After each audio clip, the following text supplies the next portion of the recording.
परमात्मा की कृपा से और पूज्य गुरुदेव के आशीर्वाद से आप सबसे पुनः वार्ता करने का सुअवसर उपलब्ध हुआ है।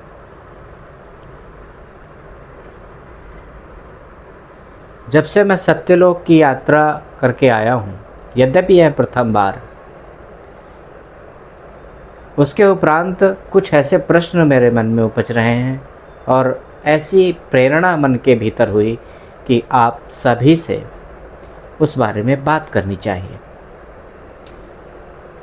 पहले मैंने कुछ सोशल मीडिया पर वीडियोस यूट्यूब के माध्यम से प्रेषित किए थे, लेकिन मुझे उनमें अपने आप को मैंने उनमें कहीं नहीं देखा। अपनी छवि मुझे उनमें दिखाई नहीं पड़ी।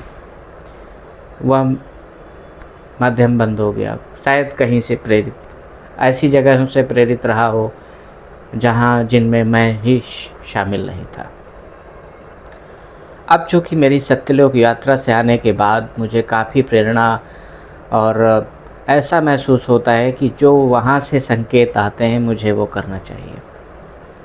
तो संकेत यह आया कि मैं इस बारे में वार्ता करूं, चूँकि सोशल मीडिया एक बहुत अच्छा माध्यम है आप सभी के साथ कनेक्ट करने का। मैं आप सभी से इस बारे में चर्चा करूं कि इस भौतिक जगत में अपने सारे कार्य करते हुए अपनी आध्यात्मिक यात्रा को कैसे आगे बढ़ाएं। यह एक शिष्य का, एक साधक का अपने गुरु से प्रश्न हो सकता है, और मेरा तो है ही। उसी खोज यात्रा में मैं सत्यलोक तक पहुंचा। अब यहाँ पर मैं हमेशा ठीक करने की अपने आप को कोशिश करता हूँ, और यहाँ पर भी मैं अपने आप को ठीक करने की कोशिश करूँगा कि इसी खोज यात्रा में मुझे सत्यलोक तक ले जाया गया। मैं सत्यलोक तक नहीं पहुँचा।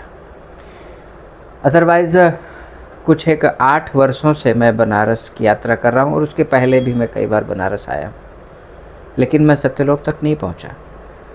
इस बार मैं सत्यलोक तक ले जाया गया। तो आध्यात्मिक यात्रा को, चूँकि हमारे ग्रंथों में अंतिम वर्णित सत्य की खोज को बताया गया है, अपने स्रोत तक वापस पहुंचना उसे बताया गया है, तब वह चक्र पूरा होता है। कैसे हम पहुँचें, उसके लिए रास्ते हैं। इसी भौतिक जगत में रास्ते विद्यमान हैं, कृपा विद्यमान है, लेकिन इस भौतिक जगत में हम कुछ इस कदर गुथ जाते हैं, मनोभावों में, विचारों में, अनेक क्रियाकलापों में, जिनके माध्यम से एक ऐसा पर्दा सा पड़ जाता है कि वो आयाम लुप्त से प्रतीत होते हैं, वो दिखाई ही नहीं देते, विचार ही नहीं आएगा, ऐसे लोग ही नहीं मिलेंगे आपको जीवन में। तो कैसे करें? जो एक छोटा सा इंसाइट मुझे मिला है, उसके जरिए मैं आप तक यह बात पहुंचाना चाहूँगा। मेरी ही बात है, मैं शेयर करूँगा आपसे कि सर्वप्रथम तो आपके पास एक आजीविका का साधन होना चाहिए। इस दुनिया में आप कोई सा भी कार्य करते हो, एक आजीविका का साधन यदि आपके पास में है, किन्हीं अन्य कुअर्थों में इसे न लें, एक आजीविका का साधन जैसे ही आपको प्राप्त हो जाए, आप अपनी ऊर्जा का कुछ हिस्सा कोशिश करें कि अपनी सत्य की यात्रा में, आध्यात्मिक यात्रा में आप उसे लगाएं। आप तीर्थाटन कर सकते हैं। आप शुरुआत कहाँ से करें, प्रश्न आता है, मेरे साथ भी यही था। तो आप तीर्थाटन कर सकते हैं, आप कृपा के लिए प्रार्थना कर सकते हैं। यदि आप कहीं नहीं जा पाते, किसी गुरु का सानिध्य आपको नहीं मिलता है और आप व्याकुल हैं, तो आप यह कार्य कर सकते हैं। और वह कार्य कौन सा है? वह कार्य है अपने पास के मंदिर में जाकर नहीं पूजा पद्धति विधि आपको कुछ पता है, शांत होकर के बैठें और परमात्मा का मनन करें, ध्यान करें। अपनी जो ऊर्जा है, अपनी जो भाव ऊर्जा है, अपनी जो ध्यान ऊर्जा है, उसे परमात्मा के चरणों में समर्पित करने का प्रयत्न करें और प्रार्थना करें कि हे परमपिता परमात्मा, हम पर कृपा करो। हम कौन हैं? मैं और शरीर दो। हम पर कृपा करो। कृपा, इस कृपा की बात से ही वो यात्रा तय हो जाती है, यात्रा शुरू हो जाती है। आपका इंटेंशन परमपिता परमात्मा को दिखाई देता है।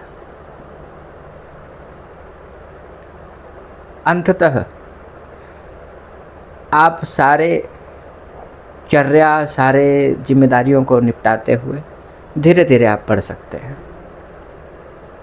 और यकीन मानिए, कृपा होती है, कृपा होगी। ये होती है, बहुतों पर हुई है, सब पर हुई है और होती रहेगी भविष्य में भी।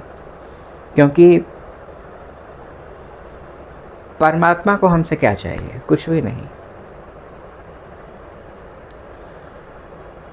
हमें अपने स्रोत तक वापस जाना है तो प्रयत्न हमें करना पड़ेगा।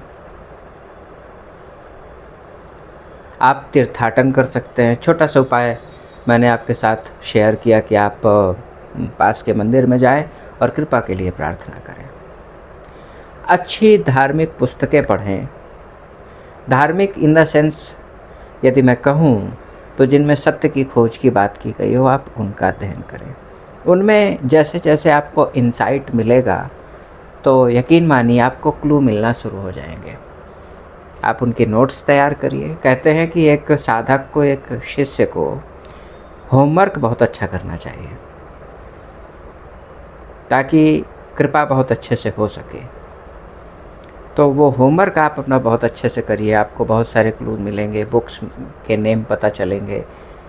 उन लोगों को छांटिए जो जीवित हैं और जो इस दिशा में काम कर रहे हैं। उनकी कृपा प्राप्त करने का प्रयत्न कीजिए।